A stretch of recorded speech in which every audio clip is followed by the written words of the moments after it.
بسم الله الرحمن الرحيم السلام عليكم ورحمة الله وبركاته وعنا ونكسن داوديال كسو دوادا متكافي waxa uu kamid ahaa dadkii kooxaha aiska ciidanka howlgalka halkan ay ka wadaan ay qabteen 3 saacadood ka hor inta aan la dilin ama after oo la dilay aan yiraahday Renee Good gabadhii cadaanka markii aiska ay dileen kadib ayaa lagu qabtay asaguna airportka Symbol International Airport. Haddaba waad aragteen qaarkiin asaga iyo aiska waxyaalaha kala qabsaday muranka ka dhacay doodihii ay yeesheen maanta studio ayuu nala joogaa waxaan rabnaa qisada dhacday inuu inooga sheekeeyo mar hadii ma ogtahay lagaaga sheekeeyo iyo lagu hor fadhiyo labay kala tahay Cabdikaaf soo dhawaan ku leeyahay sharaf bay ii tahay inaan maartay ugu soo booqdo studio anytime brother bal waxaad iga warantaa ice markii ay ku qabanayeen xageed joogtay maxaad sameeynaysaa marka hore so aniga waxay ahayd bisha todobadeeda so I think it was like a Wednesday so just like a normal Wednesday subaxdii waa soo kacaa rush hour traffic ta move garena dadka iskuulada aadaya dadka shaqooyinka aadaya dadkaas marka rush hour markuu dhamaado oo aabka oo guduudka uu ka baxo airportka la wada tagaa dadkii rabay inay si shaqeystaan ku kala guriyooda ama shaqooyinka la leeyihiin marka Uber wadi macnaheedu so ani Uber wada waa gartay so Uberka waa baxay airportka marka tagay adiga 4 saac bar already wala dhaafay so Renee Good dilen I knew the information from social media that Renee Good in la dilay mogta on Poland in 34 laakiin waqti uma heen waqtigaas ina fi video gi waxaas and there's not a lot of people or publish garay video gi waa gartay so information waa ogaa so 10:30 ala gaaray adiga either way socod saacada 2:30 ala gaaray 12:30 duura soo tukaday meesha Bloomington Daro Faruq waa soo laabtay meesha ku soo laabtay meesha markaa ku soo laabtay adiga waxay ahayd like 1:30 amal 1:30 gi footage internet ka iska fiiray social media app ka line ku jira queue marka uu soo socday wuxuu imaaday 1 to 5 baawrta ugu horeysa ku jiray hadi xerada ku jirtay xerada meesha waxa ku jiray app ride share waiting lot meesha designated parking lot oo lagu talagalay baabuurta Uberka so meeshi ano iska fadhiyo oo video gi daawanay marka adiga waxay 220 meelas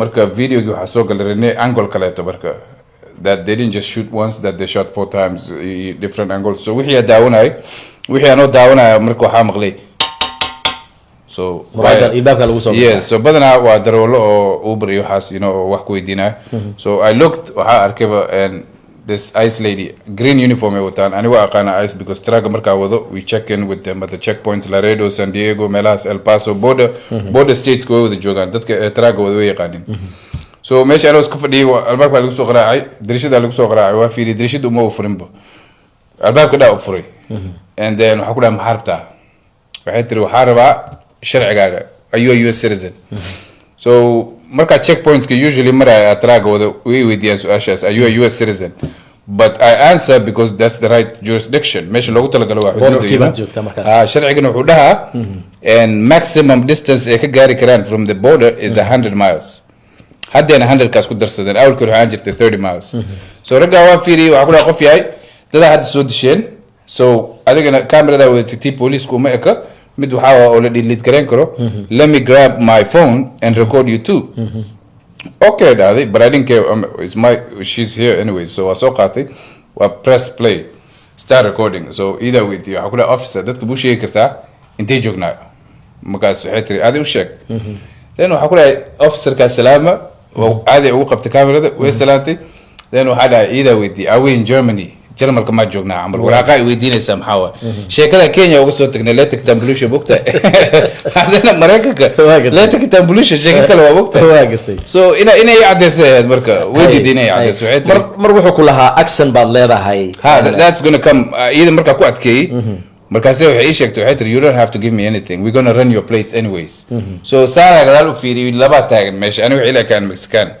because I know figure koodi isawigiin isa u dhaqmaan so Spanish ku jira iga mogtahay waa gartay so marka waxa ku dhahay labada saaha by the time I notice the camera ku qabto they have already run the plates marka they couldn't get anything because gaariga rental waay so it's a rental we couldn't get anything so anyway yeah it's a rental and I shouldn't have even told you that inik ina raastina raba waxaas do your job amal mugta waa gartay so way soo wareegeen way soo agstaageen marka saan iyo taagan yihiin inta waxa telephone ugu jiro they recording me and marka they saying are you going to tell us or not you citizen ma tahay sharciyaashaad marsiina you know so aniga meesha igu su'aalo weydiina oo taagan wax aan sheegay ma jirto mid oo iyaga ka weyn oo C20 ugu qoran tahay aso meesha soo istaagay iska dhigay inuu dhageysanayo but as soon as uu maqlay ina iyagu diidana information ka uu xoogaa yiri soo istaagay wuxuu dhahay you know what you going to tell us are you a citizen or what and then marka aniga waxa ku dhahay waxa ku sheegay ma jirto markaas uu dhahay wadankan uma ekid ina u dhalatay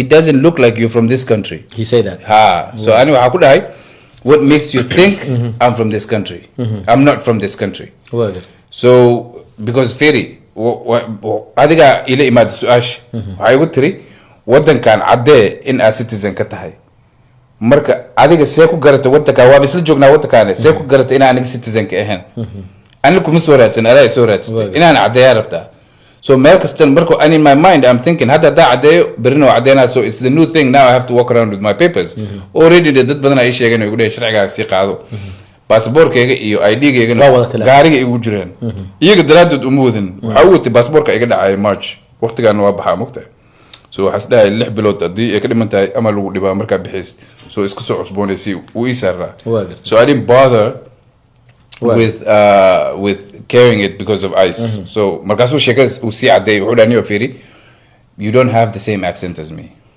so markaas ku dhahay okay so you going off of accents now so adsas maxalada gaartay hadalka ingiriiska sida loogu hadlo lahjada sirista ma isku dhibaa oo sharci waxaas lagu bixiyaa markaasuu dhahay yes markaas ku dhaaniyo ma maqashay European iyo Israeli accent waan ugu dan lahaa Israeli accent because waxaas dhahay videogan iyaga hadii ay duubtaan ama uu qof kala duubto ama keega uu viral noqdo ama uu internet ka galo waxa I wanted to bring attention to the Free Palestine because we just got out of that and then all of a sudden ICE is doing the same thing IDF was doing yes so Israeli or English ku hadlaya adama qashid is horrible subtitle loo baanta because adana wax passport ay wataan IDF uniform ka Mareykanka caadi u la wareegaan iyagu beebiyaan soo dileen markaasuu aniga wuxuu dhahaa accent kaaga is not like me adiga Soomaali baa tahay dadka la raadinayo waa dad adi oo kala citizen hayso ama ha haysanin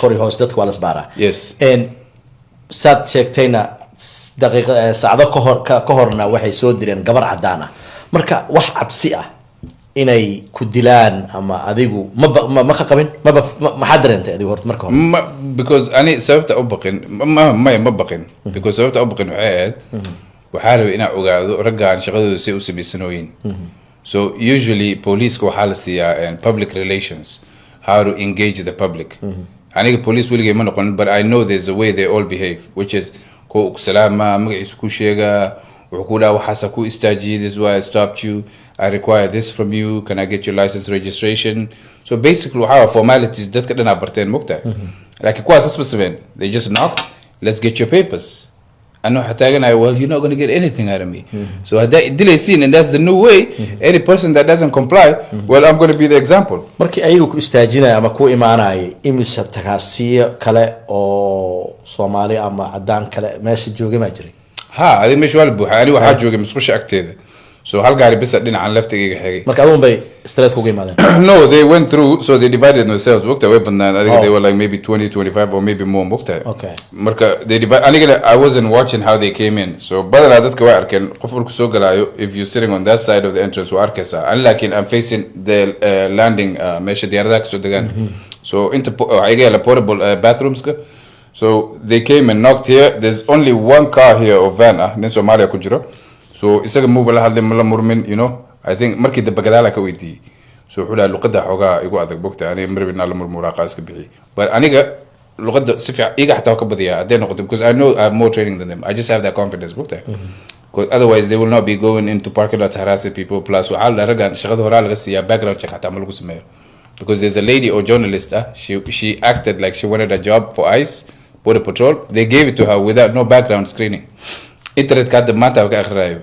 So I knew these people are not professionals. It's like just some guys at a construction site or whatever. Say rabaa kula hadlay. And marka Ahmed and Ice-T and horamadan ula kulmeen and tan unba kugu horeysay. No, wala kulmay at the border track marka la saaray. Yeah. Because they're very professional. They don't wear masks. They have their names on the uniform. So when I meet them at the checkpoints, anigu waxa idhibo xogaa ka fikiro waxa waaye dadkan Romero iyo Vasquez iyo magaca Spanish leeyihiin waana Spanish and then the border patrol waaye at the Mexico border. So in my mind I'm like, you know what, what's going on here? You know, what's how come Mexicans are like harassing other Mexicans or Spanish people in my mind? So Spanish I'm like, hola señor, hola Romero, yo soy Kafi, yo soy somaliente. American citizen, English you American citizen? You American? I'm like, yes. Because they know if you're not, you're going to be in trouble. And markii la adiga ice ku qabteen aad iska duubtay videohaaga dad badan qaatay idaacado badan ku wareystay dad badan ayaa ma taqaana ku soo wacay imsa idaacadood ku wareystay horta the first waxa sheekada markay dhacday oo video iyaga ice waxay wataan their own media waxa la Freedom News TV, she put the link on TikTok about her recording from outside Mukta. So there's different footages. There's the POV from my phone, and then there's the one from the lady from the outside. And there was a guy with her, or iPhone is saying the record grena, and then they have big press badges. So I say literally listen to them bukwan. Okay. So I just saw the ice, you know. So I didn't care about what those guys are doing. I just cared about my point of view. So I kept recording, and I saw I think a CNN manta ila hada shay waxay harabna footage kaga 2 days ago messages so dire manta arkay. واسي وعكولا you can take the footage وحارتين كسمة وحاكلو إلى سؤال the Guardian أو بري لبلانسنا هاي هذيك an intercept كولا ده هاي أو حوا قفتو أو Indian يمت أو لسعته أو Indian كلاتو a guy and a lady وقاس وعاوسمي interview عادية and then they wrote the intercept كوشقيان so they wrote the article about me and then ياكل الله هذا عبد حفيد from Brit TV. I actually was on a live video with him. I put it all out. I analyzed it with him. But video go حقاتك كو بدون أو يوتيوبر يو daily show Jon Stewart وقاتن. So عم بنقطة هرتا. عدانك كل even little kids had وحكيم على Best Buy. So there was a kid that was showing us the equipment at Best Buy. So what are you guys going to use this for? So we have a video that went viral. And the community asked us to shoot them content about how to interact with the police, you know. So we're looking for equipment. Oh, you that guy?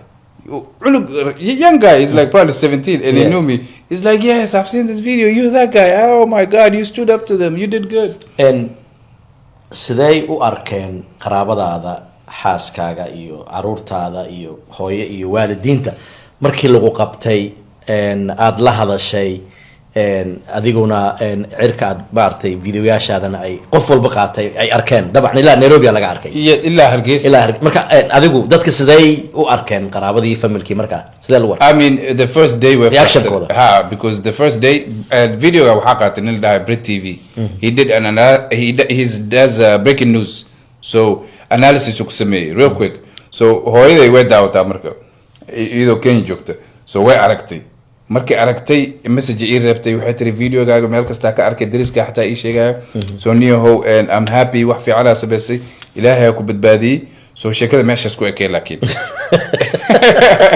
waalidku xabsanay waqti so ugu sheekada meeshaas ku ekay interview galin dadka waa dad xun waan run dad xun waay because dadka argagixis ku ridooyin mugtay so long story short videoga meel kasta gaar family way ku farxeen the first day the second day absidii way sii badatay because the viewership kept going up. So the third day I would have Neo Ferry and Domanio Iskari. Yalu Arkin. That can they're gonna do things to you. You're the only guy that stood up to them and got away. Everybody else they wrap up. Okay. So Neo Domo. So I figure I obsessed me with I don't operate from that. Tragla Melabadon dangerous at the guy ila fakada wiliga shil magil tomasano. حتى dad oo arday ah jidka waa la fuulay marka waa fikir waxa dhaaniyo cabsidan is it real waxa dhaa yes is real so xogaa way gashay the third day cabsida way gashay then ana iska bixiyay salaadeeda cibaadadeeda barsaday arkaarta barsaday then tartiib iga baxday because cabsidaas dadka is contagious cabsida is contagious waqtiga qof cabsanaya hada saaxiib la noqotay fulaya noqonay adiga wax kasta ka cabsanay waana daba socdaa leedahay meel kasta waqtiga qofna kuma daba socdo waa gartay runtii aad baad u mahadsan tahay ugu dambeyntii dadka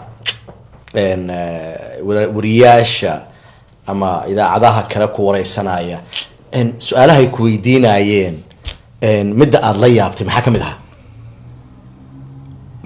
CBS 60 minutes samee mataqaana way la soo xiriireen waxay dhaheen fiiri shirkadda quest now we want to make it part of a documentary we want to interview you we want to follow you for a few days or a day whatever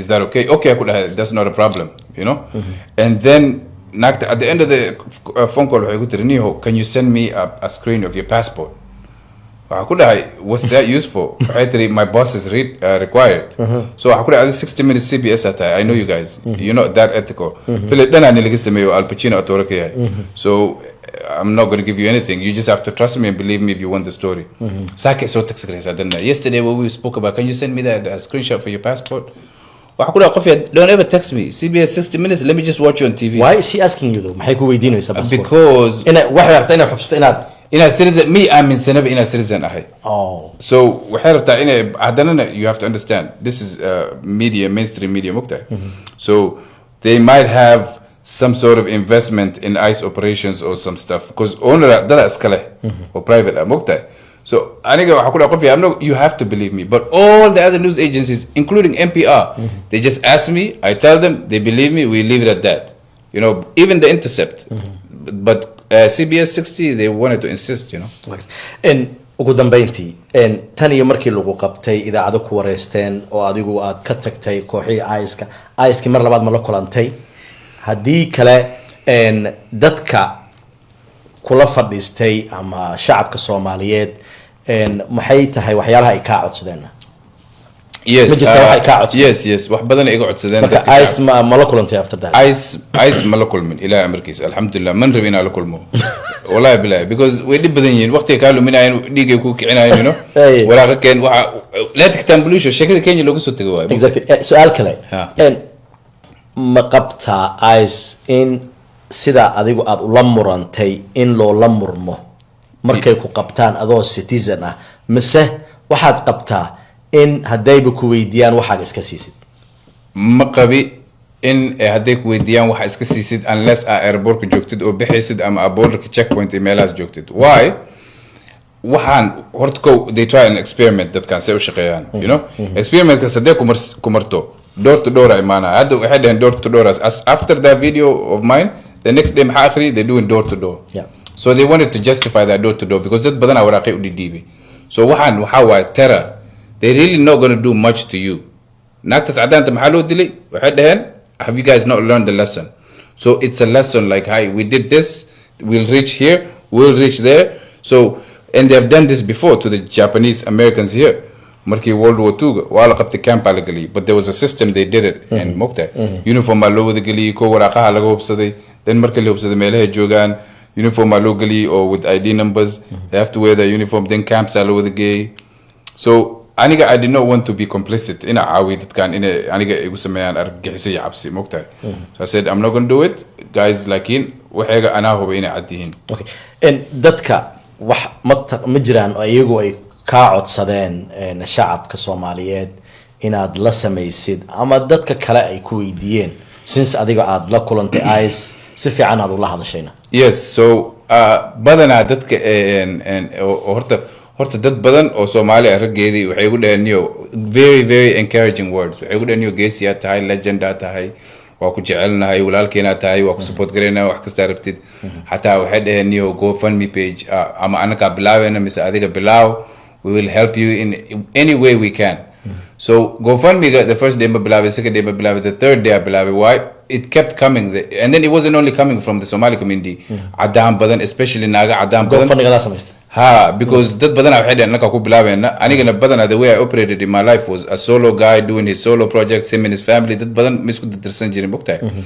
So marka uu qof kale igu dhaw ku bilaabo that I really don't know much about shaki igalay mogtahay, maybe it's ice, you know. So ana waxa adiga kugu ekaadaan.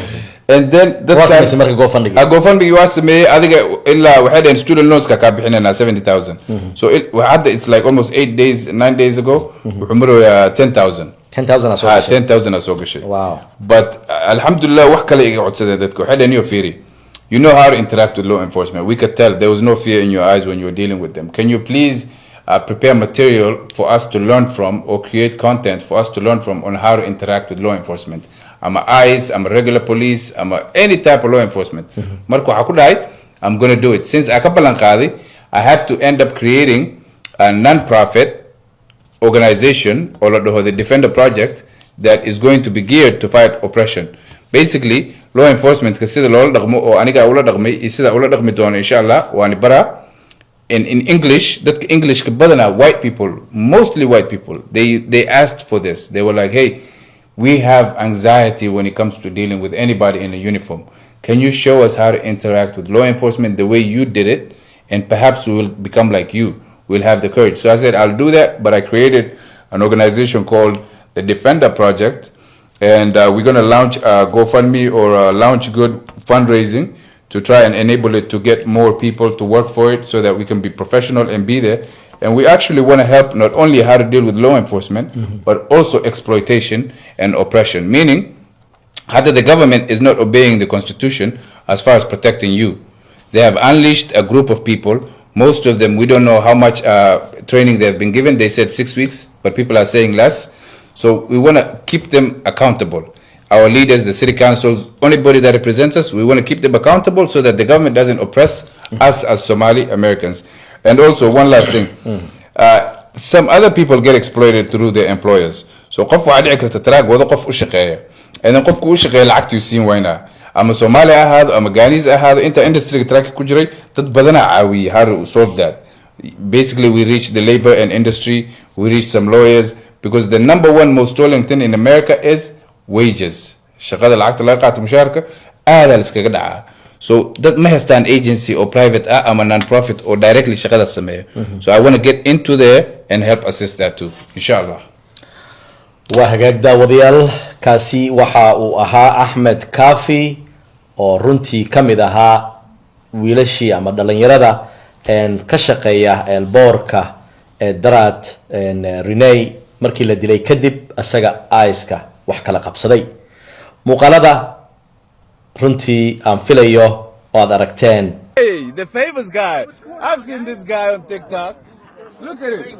He got gas canisters and shit. What's up, officer? What's going on? How you doing? I have better than I deserve. Man, let me step out, man. Let me talk to you guys in person. What's up, man? You doing all right? I seen you. Oh, yeah. Yeah, with the soundtrack and everything. These guys, your officers coming over here harassing the hell out of me. This guy is saying, he said, because I got an accent. He has a. You said everyone from other countries. Yeah, have you seen the European accent, brother? It's worse than mine, so dude. much. I know you guys can understand my English. I got an accent. I know that. I'm black too.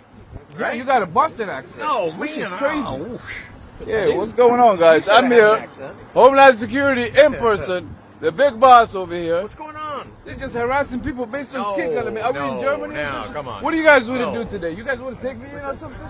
Oh, that depends. Are you an illegal alien? Illegal alien, man. Our planet, yes. I might be from another planet. Oh, okay. Well, Yeah. if that's the case, if you're from another planet, that counts too. Well, if that counts, well, I'm an alien, guys. Let's do DNA tests and shit. You got a lab? We can run some blood tests, see what the hell I have. Mills, take a good one. I got my haircut done soon. I just didn't shave a little bit, yeah. Hey, I shaved too. I mean, yours, you know. Yours is prettier than mine. You know what I'm saying? waxaan u malaynayaa Kaafi Axmed Kaafi markii ay dad badan ay arkeen sida uu ula hadlay booliis ICE-ka asagoon wejigiisa laga dareemaynin cabsi oo isku kalsoon oo runtii og yahay in uu haysto sharci ayaa waxa dadka ka codsadeen in uu la sameeyo the defense oo The Defender The Project. Defender Project Yep. in la sameeyo. Marka projectgaasi waa non-profit buu sameeyey wuxuuna dadka bari doonaa sida run ahaantii ay tahay loola hadlo booliista. Tan iyo kulantideenu dambe oo xiise leh iyo barnaamijyo kale oo ku saabsan arrimahan ICE inta ay joogaan magaalada Minneapolis ayaan idinla soo socon doonaa. Waa anigoo ah Liibaan Xuseen, waxaa runtii marti iga ahaa Axmed Kaafi. Axmed, aad baad Thank you so much, bro. Appreciate you. Thank you. Tan iyo kulantideenu dambe oo xiise leh.